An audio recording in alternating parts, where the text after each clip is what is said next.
Dans le cadre de TPE, nous avons trouvé bon de rencontrer un intervenant sur notre sujet, l'utopie, de la fiction à la réalité. Thomas More, à l'origine du mot utopie, aurait été le plus calé pour nous expliquer davantage le sujet. Mais Thomas More étant mort, nous avons porté notre choix sur un contemporain, Hugues de Bazouges, auteur de Madagascar, l'île de nulle part ailleurs, un livre sur la question du riz dans ce pays. Alors, nous avons eu sur la chance de trouver sur internet un extrait de votre livre se rapportant à notre sujet. Donc l'extrait que nous avons pu lire concernait Libertalia, l'utopie pirate. Est-ce que vous pourriez nous l'expliquer plus en profondeur? Libertalia est un mythe qui a été inventé par Daniel Defoe, l'auteur de Robinson Crusoe. À une époque, il a écrit un ouvrage consacré à l'histoire générale des pirates, en 1724 à Londres, sous le nom de Charles Johnson.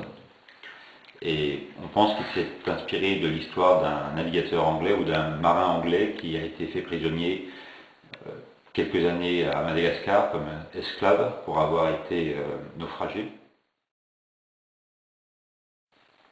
Et à partir de là, du fait de la présence des pirates français à Madagascar, entre 1796 et 1730 environ sur la côte est, et notamment dans l'île Sainte-Marie, eh bien, Defoe a inventé cette histoire qui a été reprise ensuite par des auteurs français et des chansons de marins notamment. Alors, au début du XIXe siècle, certains y croyaient suffisamment pour prendre la mer pour aller vérifier par eux-mêmes. C'est ce qui s'est passé en 1813 lorsque le frère du pirate Jean Lafitte de Nouvelle-Orléans, qui lui-même s'appelait, je crois, Frédéric, a pris la mer donc, pour l'océan Indien et arrivé à l'île du Cap, eh bien, il a appris qu'en fait il s'agissait d'un mythe, que cette république n'avait pas existé. On l'a située au nord de Madagascar, à Diego Suarez, qui est la troisième rade la plus grande au monde. Et à ce moment-là, il se serait installé avec ses pirates pour quelque temps dans les Comores, à Anjouan, Zouani, et de là il aurait écumé quelque temps le sud de l'océan Indien avant de rentrer aux États-Unis. Et je crois qu'un romancier français a écrit dans les années 80 un roman qu'on doit trouver assez aisément qui s'appelait, je crois, Les mutins de la liberté. Alors, vous êtes un spécialiste de l'Afrique australe, et pourriez-vous nous parler de ces groupes religieux partis dans l'espoir de créer des utopies en Afrique, justement? Il y a deux choses différentes. Le premier élément, c'est l'action de la Grande-Bretagne à partir de 1807 contre l'esclavage.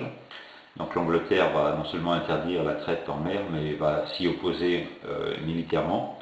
Et elle va, dans un premier temps, acheter un territoire dans l'actuelle Sierra Leone, où elle va débarquer les esclaves. Donc le but, c'est de créer, en libérant les anciens esclaves, de créer, eh bien, dans un premier temps, une sorte de territoire. Et dans un deuxième temps, les Américains, une association philanthropique américaine, reprendra ce projet et créera l'État de Libéria. Donc l'État de Libéria passe souvent pour être en 1847 la première république africaine. En fait, il y en a une autre qui est apparue un peu plus tôt, dont on ne parle jamais, qui est liée justement à ces groupes religieux calvinistes des Boers. Les Boers, c'est-à-dire les paysans hollandais, huguenots, français et autres, qui se sont installés depuis la fin du XVIIe siècle en Afrique du Sud, et qui, au début du XIXe siècle, sous la pression britannique, décident de quitter la province du Cap pour s'enfoncer au cœur du territoire qui est à l'époque un territoire vierge et immense, et ils vont s'apparenter, ils vont se comparer aux Hébreux, à la fuite des Hébreux en terre d'Égypte. Et la première république que les Boers ont créée, c'était en 1839 dans l'état de Natal. Et elle s'appellera Natalia. Et en fait, elle aura une durée éphémère puisque les Britanniques en 1854 vont la faire disparaître lorsque eux-mêmes vont s'emparer de cette province. c'était une société utopique religieuse, puisque les bourses, une société utopique en fait devait se fonder sur deux principes fondamentaux. C'est la République elle-même, le principe d'un nouveau régime égalitaire et surtout prenant la liberté.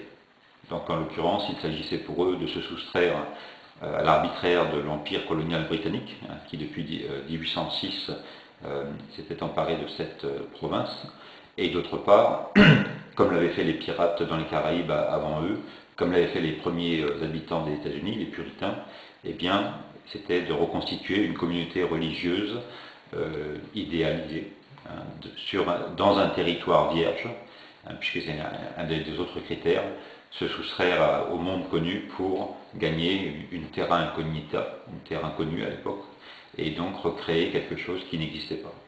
Et donc en fait, leur principe fondamental, c'est la liberté. La liberté, c'est pour ça qu'on retrouvera Libertalia, Liberia, Freetown.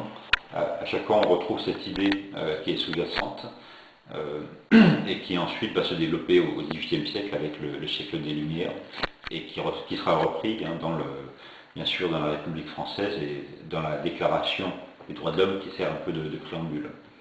Et au XIXe siècle, tous les mouvements libertaires politiques, que ce soit le marxisme, le socialisme, par exemple de Proudhon, ou d'autres mouvements, tels que le mouvement de Saint-Simonien, par exemple, tous ces mouvements, leur idée essentielle, c'est de libérer l'homme et de recréer une société meilleure, basée sur le bonheur. Ce n'est plus l'accès au paradis, puisque le but c'est de faire le paradis sur cette terre, et donc à la fois rendre l'homme meilleur, mais le rendre surtout libre et heureux.